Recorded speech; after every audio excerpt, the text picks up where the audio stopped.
ભગવાન વિષ્ણુની પૂજા અનેક રૂપોમાં કરવામાં આવે છે। મનુષ્યને પોતાના જુદા જુદા ઉદ્દેશ્યોની પૂર્તિ માટે શ્રી હરિના જુદા જુદા રૂપોનું પૂજન કરવું જોઈએ। અષાઢ મહિનાના અમાસના રોજ એક એવું વ્રત આવે છે જે તમારા બગડેલા ગ્રહોની દશા સુધારીને તમને સુખ સમૃદ્ધિ સૌભાગ્ય અને ધન સંપત્તિની પૂર્તિ કરાવે છે। આ વ્રતને દશામાતા વ્રત કહે છે। નમસ્કાર દોસ્તો, સ્વાગત છે આપણું ગુજ્જુ મોટિવેશન લાઈફમાં। આ વિડીયોમાં આપણે વાત કરીશું દશામાની વ્રતકથા સંપૂર્ણ કહાની વિશે। બધી જ માહિતી તમને આ વિડીયોમાં મળી જશે, પરંતુ મારી તમને એક અપીલ છે કે તમે આ વિડીયોને લાસ્ટ સુધી જરૂરથી જોજો। તો ચાલો વિડીયોને શરૂ કરીએ। દશામાની વ્રતકથા ઘણા વર્ષો પહેલાની આ વાત છે। એક સુવર્ણ નગરીમાં રાણીએ તેના મહેલના ઝરૂખામાંથી જોયું તો શહેરની બહેનો કોઈ વ્રતની ઉજવણી કરતી હતી। રાણીને થયું કે આ વ્રત મારે પણ લેવું છે।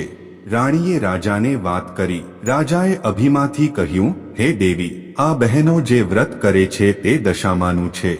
આપણી પાસે તો બધું જ છે। આ વ્રત અને એ દશામાં આપણું શું ભલું કરવાના છે? તમારે એ દશામાનું વ્રત લેવાની જરૂર નથી। રાજા દશામાનું અપમાન કરે છે। રાણી રાજાથી રિસાઈ જાય છે। આ દશામાનું અપમાન તેનાથી સહન થતું નથી। તે મહેલમાંથી નીકળી નદી કિનારે જતી સ્ત્રીઓ પાસેથી આ વ્રત વિશે વિગતવાર જાણે છે।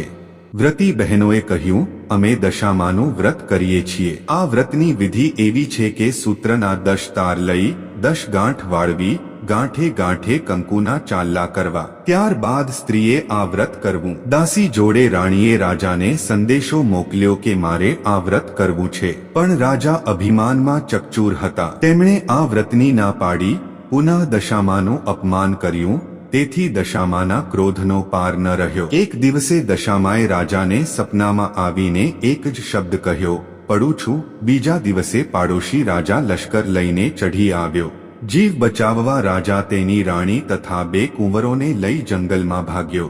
ઘોર જંગલમાં રાજા રાણી પરિવાર સાથે દુઃખી થયા। રસ્તામાં એક વાવ આવી, ત્યાં રાજા પાણી લેવા ઉતર્યા। પાછળ 2 કુંવરો પણ ગયા।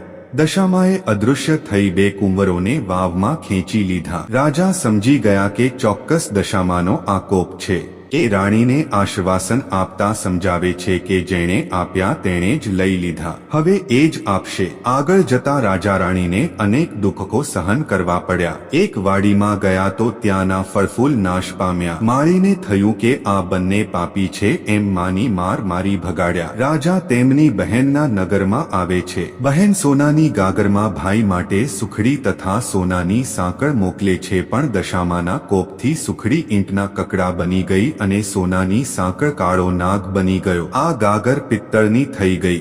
આ બધું જમીનમાં દાટી રાજા આગળ ચાલી નીકળ્યો। આગળ જતા એક વાડીમાંથી તેમણે વાડીના માલિક પાસે ખાવા માટે ચીભડું માંગ્યું। ખેડૂતે દયા કરીને એક ચીભડું આપ્યું। રાજાએ નક્કી કર્યું કે આગળ જઈને થોડો વિશ્રામ કર્યા પછી ચીભડું ખાવું અને ભૂખ સમાવવી। એ ગામના રાજાનો કુંવર 2 દિવસ પહેલા રીસીને ભાગી ગયો હતો। સિપાહીઓ કુંવરની શોધમાં નીકળ્યા હતા। દશામાના કોપના કારણે રાજાના હાથમાં જે ચીભડું હતું એ કુંવરનું માથું બની ગયું। કુંવરના માથા પર નજર પડતા જ સિપાહીઓએ દોડીને રાજાને પકડી લીધો। દોરડાથી બાંધીને લાતો મારતા નગરમાં લઈ ગયા। નગરના રાજાને બધી વાત કરી। રાજાએ પોતાના કુંવરની હત્યા કરવા બદલ અભ્યસેનને કાળકોટડીનો હુકમ આપી બંદીખાનામાં નાખી દીધો। રાજા વગર વાંકે કેદ થયો। તેથી રાણી અનંગસેના પર દુઃખનો પહાડ તૂટી પડ્યો। એ રોજ જંગલમાં જતી, લાકડાનો ભારો લઈ આવતી। એ વેચીને જે પૈસા મળે એમાંથી પેટનો ખાડો પૂરતી। આમ દિવસો પર દિવસો પસાર થવા લાગ્યા। અષાઢ મહિનો આવ્યો। અનંગસેનાએ અષાઢની અમાસે એટલે કે દિવાસના દિવસે દશામાનું વ્રત શરૂ કર્યું। દશામા વ્રતના 10 દિવસ નકોરડા ઉપવાસ કર્યા અને માની ભક્તિ કરી। જે રાજાએ અભ્યસેનને કેદ કર્યો હતો તેમનો કુંવર હેમખેમ ઘરે પાછો આવ્યો। તેથી અભ્યસેનને જેલમાંથી મુક્ત કરવામાં આવ્યો। રાજા રાણી જંગલમાંથી ચાલતા ચાલતા આગળ નીકળ્યા। ત્યાં એક વાવ આવી। જોયું તો વાવના કાંઠે દશામાં વૃદ્ધ ડોશીનું રૂપ ધારણ કરીને ઊભા છે।